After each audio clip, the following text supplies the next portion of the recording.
So this is a shot of the front of the house, and I've decided that I'm going to put my ceiling fan right in this slot here. So now what I'm going to do is I'm going to go down to the corner of the wall and open up the drywall there so that I can work on an exit hole on the outside of the house. So the exit is going to be a louvered exhaust.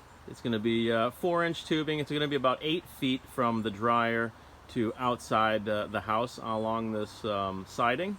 So I'm going to drill a pilot hole once I open up that drywall so I can see where the exhaust is going to be. Okay, I've got the fan location identified down there, so now I'm going to cut a hole here so that I can put the exhaust through the side of the house.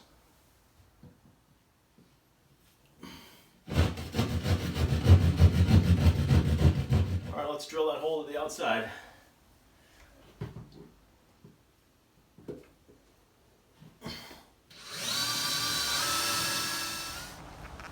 Alright, here it is. So what I'm going to do now is cut a 4-inch circle here. So I'm going to expand that hole, then use a Sawzall.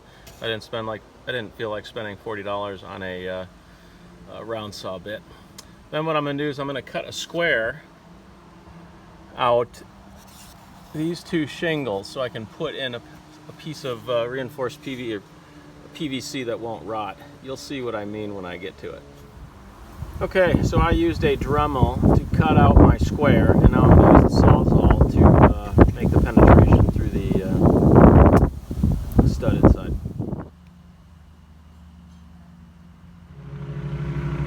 Alright, I've got my 4-inch hole cut.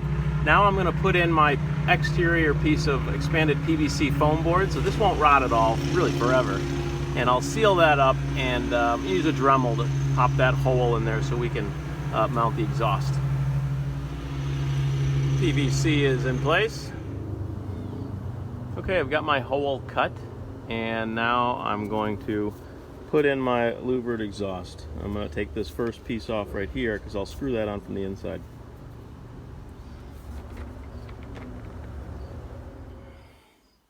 Alright, so we're back inside, and I'm going to try using some fish tape to get my 4-inch exhaust line from the outside of the house through these rafters to where I'm going to mount the exhaust fan. Alright, so there's my fish tape, and there's my outside vent about 8 feet away. So I'm going to start at the window, and I'm going to try and use that fish tape to gently pull the exhaust over to where I need it here. And there's where my fan's going to go. Okay, the fish tape worked. I just had to pull it extremely gently so I wouldn't tear that flexible line.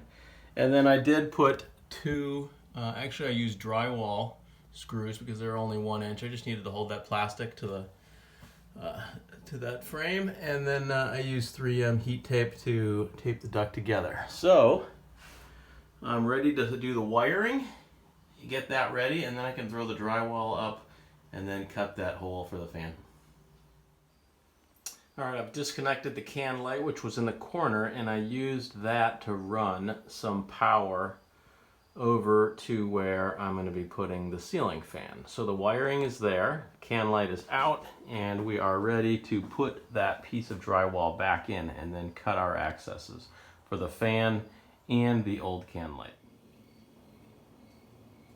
Okay, the new drywall is up. Now I'm going to cut my openings for the light and fan. Okay, I've cut a hole to make sure I've located the edge of the stud, and then I set the fan housing in place and traced around it. So now I'm just going to use a handsaw to cut that hole. Okay, I've got basically the box in place. I've connected the wiring. We are live, so I'm just going to put those pigtails behind that metal plate and then connect our final ductwork. Then I'll be ready to install the fan. Alright, as you can see, the fan is running pretty smoothly. As I was nailing the housing into the stud, there's 3 nails holding it onto a stud. I did chip some of my drywall, so I was pretty upset about that. But I got the motor up, it's running, and I'm going to throw a quick patch on that chip I made. Okay, I put the cover on. You just pinch the grill springs and slide it into the housing. Let's take a look outside.